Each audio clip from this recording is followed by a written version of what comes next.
today, but as we head over the next several days, we're going to turn that heat and humidity right back up. I'll have the details on that coming up in my first alert forecast. Kelly? All right, Skay, thank you. Well, all new at 5, we are learning new information about a death investigation in Westwood. Let's go straight now to Action News 5's Walter Murphy, who has the very latest. Walter? Hey Kelly, so we're here right now at the Memphis Police Department Raines precinct, about 5 minutes away from the street that crime happened this morning. But I want you to take a look at the video right now. So this is a 4-door white sedan that was being towed away from that early morning crime scene. Now, we're unsure how the car is connected, but officers had this area blocked off for hours this morning. But all we know at this moment is that the investigation began around 8 o'clock this morning in Westwood. Police say it was a dead on arrival call again, but we do not have any sort of clear direction on how the person died. We also do not have a concrete identification of the victim, but we have had a few people come up to us and tell us who it is, but we're still working to confirm those details right now. We'll have an update for you coming up at 10 o'clock, but for now, reporting live in Whitehaven, I'm Walter Murphy, Action News 5. Okay, Walter, thank you. Friends and family will gather in Knoxville next week for a celebration of life for Basketball Hall of Famer Nikki McCray-Penson. South Carolina head coach and friend Dawn Stanley announced on her social media page that Nikki's funeral service will take place next Saturday at 2 p.m. It's going to be held at Mount Olive Baptist Church in Knoxville, Tennessee. McCray played collegiate basketball at the University of Tennessee. Visitation hours will be from 1 until 2 p.m. and loved ones, instead of sending flowers, you're asked to make a donation to the link at the bottom of your screen at www.kyao.com. Well, you can expect Riverside Drive to remain closed for a bit longer. The plan, according to Memphis Rivers Park Partnership, was to reopen the street earlier this month. It's been closed since February as Tom Lee Park undergoes a major renovation. The city of Memphis says the contractor is requesting Riverside Drive stay closed until Labor Day in order to expedite the completion of Tom Lee Park's roadway improvements. Well, the Mid-South has been hit hard by severe weather and extreme heat for the past few weeks. Now the Better Business Bureau says scammers are trying to make money off of it. Action News 5's Sydney Gray sat down with the Consumer Protection Agency about a scam that's targeting MLGW customers. It's a scam, the Better Business Bureau says, happens more than we realize. And in reality, it doesn't matter how smart you are. It doesn't matter what part of town you live in. Anybody can fall for a scam.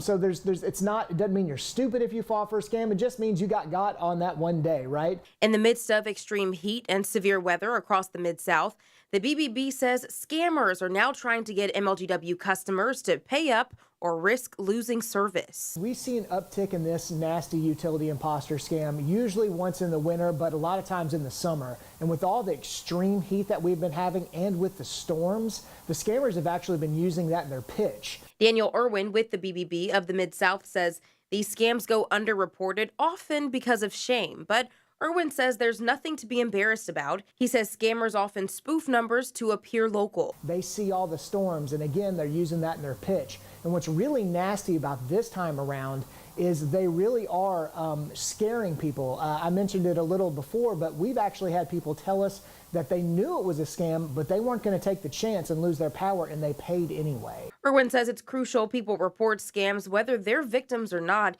He also says MLGW nor any other utility will call and threaten you, nor will they require you pay through a third party. Once you hear gift card, Cash App, or Bitcoin, hang up the phone, full stop, it's a scam. Sydney Gray, Action News 5. Irwin also tells us the seniors have been most vulnerable to these scams. You can report these calls to the Better Business Bureau by visiting their website and clicking on the Scam Tracker link.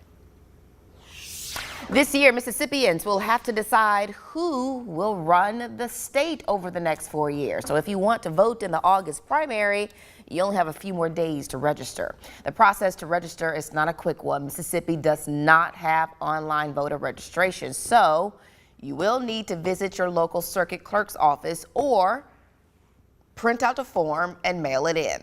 The deadline, actually not a few days, is actually July 10th. So if you've gone to a voter registration drive, make sure you double check your information before sending in your form. Generally, you're supposed to get that voter info card back in the mail if you've been successfully registered. That'll have your polling location on it. There are also people who have registered and participated in elections that may be experiencing change of polling location.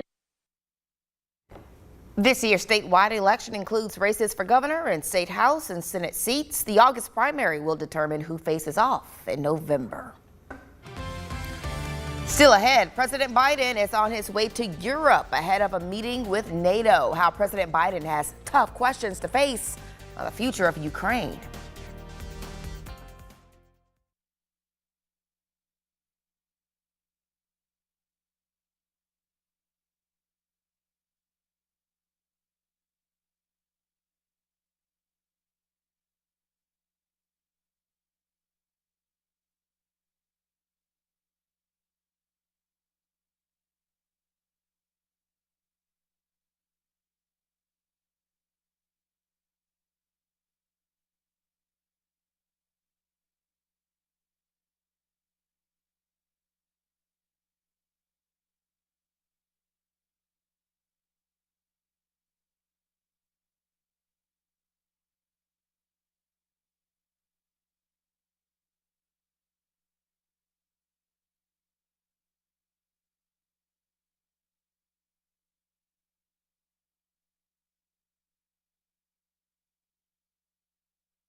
President Biden is expected to land in London around dinner time on the East Coast. The trip kicks off a critical week of meetings in Europe as he works to keep up support for Ukraine. The nation has been struggling to win back territory taken over by Russia in the war.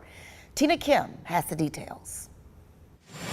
On the 500th day of Russia's war on Ukraine, President Biden headed to Europe to keep up his fight for Ukrainians on the diplomatic stage. Tuesday, he'll meet with fellow members of NATO, the Western alliance, helping Ukraine defend against the Russian invasion. The prime issue expected?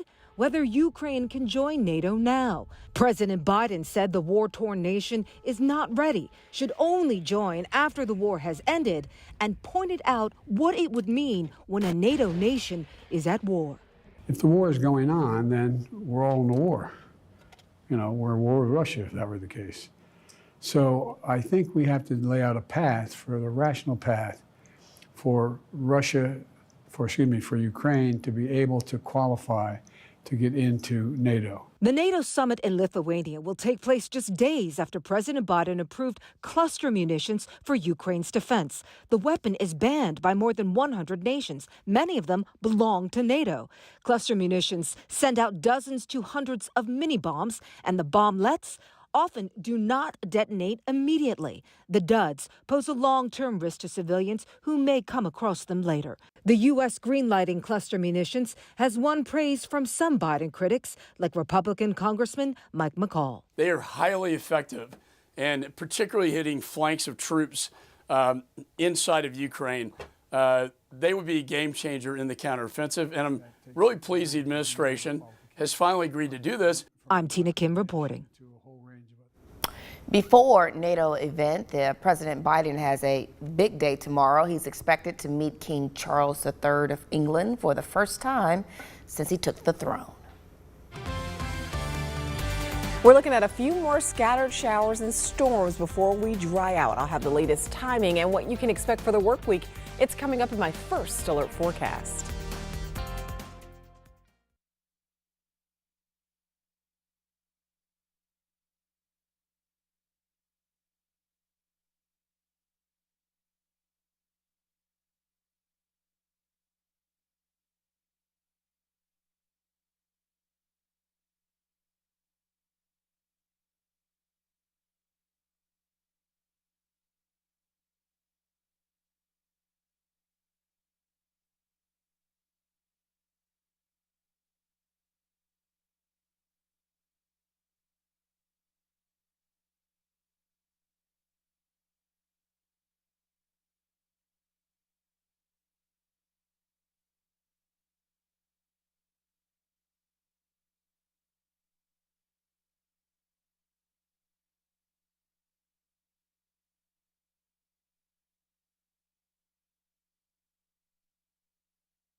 This broadcast is sponsored by Kimry Wealth Management. Plan, preserve, prosper.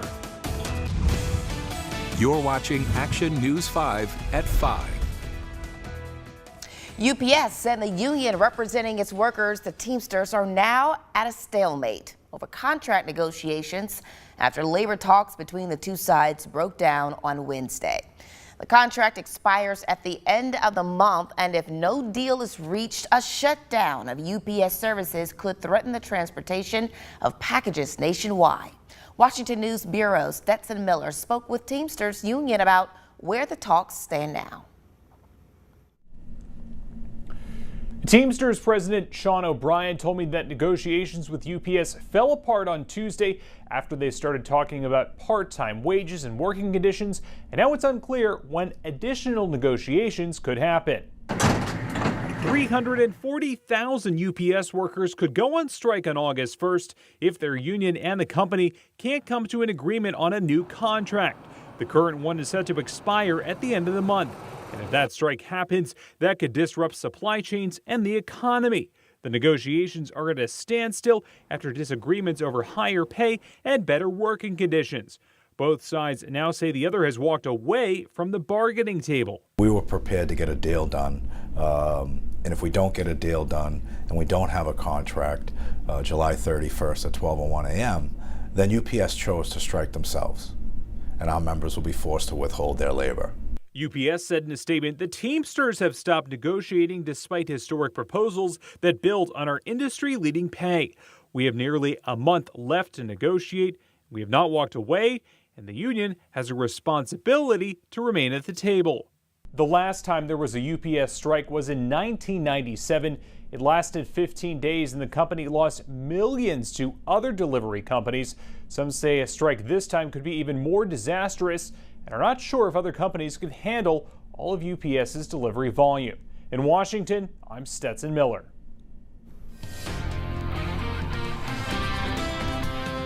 Well, I'll tell you what, the Mid-South has had its fair share of rain over the last few days, right? And severe weather too, right? Yeah, it's been another soggy Sunday for sure. And I tell you what, it really was coming down in some areas today. We had some spots that got over 3 inches of rain. Let's take a look at the map right now. You can see the swath extending from eastern Arkansas going all the way into West Tennessee, where we had 2.6 to 3.1 in portions of Mississippi County and eastern Arkansas. So certainly some areas got in on some big time rain, and we don't need it because we've had so much is making the grounds really saturated, which caused some flooding in some spots from the rain today. Temperatures, though, that's been nice. 74 degrees right now. Our high today, only 80 degrees. We picked up 3/400ths of an inch out at the Memphis International Airport, and I think we'll stack a little bit more on before all is said and done. You can see as we look at the map, still tracking some showers that's going to continue to move in from the west, and I think that'll move in through about 7, 8 o'clock before we see the rain completely in. Temperatures all across the area in the 70s, 75 in Corinth, but 73 in Olive Branch and West Memphis, 74 degrees in Memphis. So let's talk about the timing of when this all moves out. Right around 6 o'clock, I think we'll still be tracking some showers. By 8 o'clock, still a few around, but by 11 o'clock, I think we'll completely dry things out. We'll be left with some clouds, maybe a passing shower or two, but we're going to be dry for tomorrow. It's going to be a great day shaping up for your Monday. Tonight, not bad at all. Temperatures will drop into the upper 60s. As I mentioned, we may see a passing shower overnight tonight. Winds will be out of the northeast at 5 to 10, and we'll leave that chance at about a 10% chance for the overnight period. Temperatures will be in the low 60s for some spots. Dyersburg 62, 64 in Covington, a little bit warmer in Memphis, as I mentioned. Upper 60s to 70 degrees in North Mississippi and in eastern Arkansas. Temperatures in the mid to upper 60s overnight tonight. That should be a great start to your Monday because we haven't had temperatures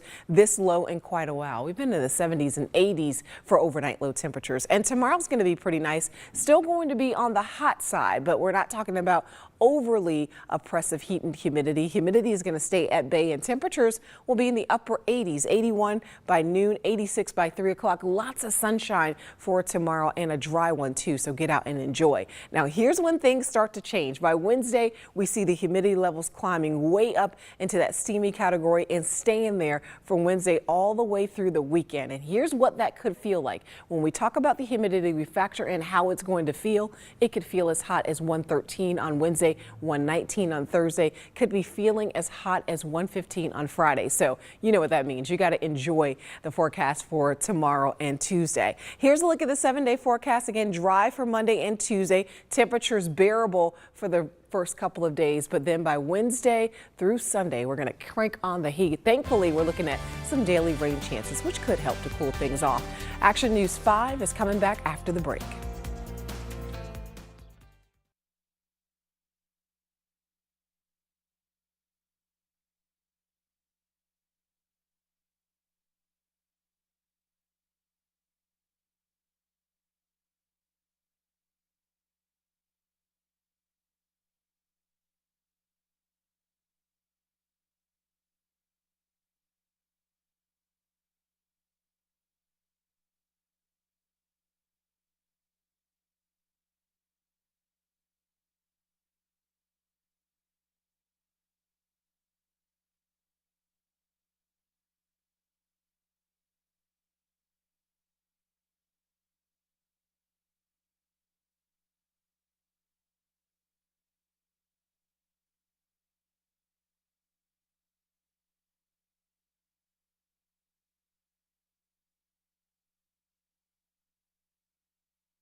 Hi, how are you? Doc Holliday. The Memphis Redbirds trying to end a 6-game stint at Indianapolis with a win today. And if they win, they split the 6-game series 3 games apiece.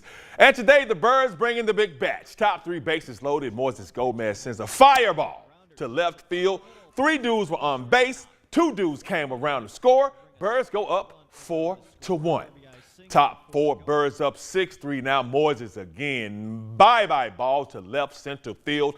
3-run home run, his 20th bye-bye ball of the year. Redbirds go up 9-3, and the Birds scoring even more runs They leave Naptown with a 13-5 win. Memphis getting a couple of days off now for the AAA All-Star break. The Redbirds don't play again until Friday at home against Gwinnett. The Memphis Grizzlies investing big in their young big-time players, and their latest investment giving $200 million to shooting guard Desmond Bane. Bane becoming the first $200 million Memphis Grizzly ever. This is an easy decision from the team standpoint. I mean, when you look at what Dez has done and the continued year-over-year growth, continuing to get better, Dez is one of the very best three-point shooters, obviously in the league. But he's not just that, offensively. He's someone who's improved, year over year with the ball in his hands, making plays for himself and others, getting downhill, as Pete alluded to. Very good, defender, switchable defender, someone who's always locked into team scheme on what we're doing both ends of the floor. Someone who's translated that and been really effective in the playoff context. And again, much more importantly at the end of the day, someone who is the definition, of what Grizzlies DNA is, what we're about and what we're, pushing forward together. We want people who are wired like Dez, driving us to get there. So not the most complicated decision from our end. It's a blessing for sure. Like I said, I don't think that I got to really do anything differently. That I haven't done up to this point, just continue to mature and improve and get better, in all areas. But, I'm super thankful and, like Zach said, it shows the commitment and the, faith and trust that they have in me, and, I'm willing to put it all on the line. Now, Bane said he doesn't think he has to do anything differently. He can actually do things less differently now because he got $41 million a year. You just chill. It just amazes me how you go from fighting to get a position on the team to being the highest paid. Ever. Such a lesson there. All right, thank you so much. Final look at our forecast. Well, we are going to see the rain clearing out, and we've got a nice day shaping up for Monday and Tuesday, but then it's back to the heat and humidity after that. All right, thank you so much for joining us here on our digital platforms. We're back on air tonight at 10. See you then.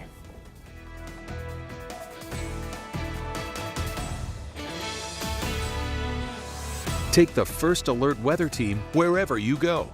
Live radar, hour-by-hour forecasts, everything you need to help plan your day. Download the free First Alert Weather app today. Sponsored by Comfort Dynamics, Heating and Air Specialist. Your comfort is our business.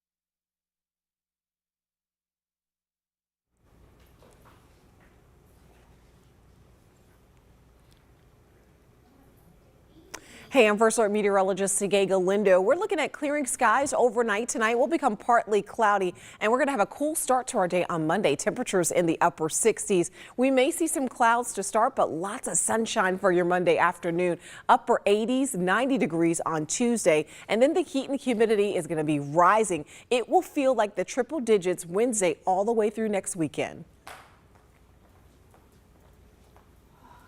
Thank you. All right.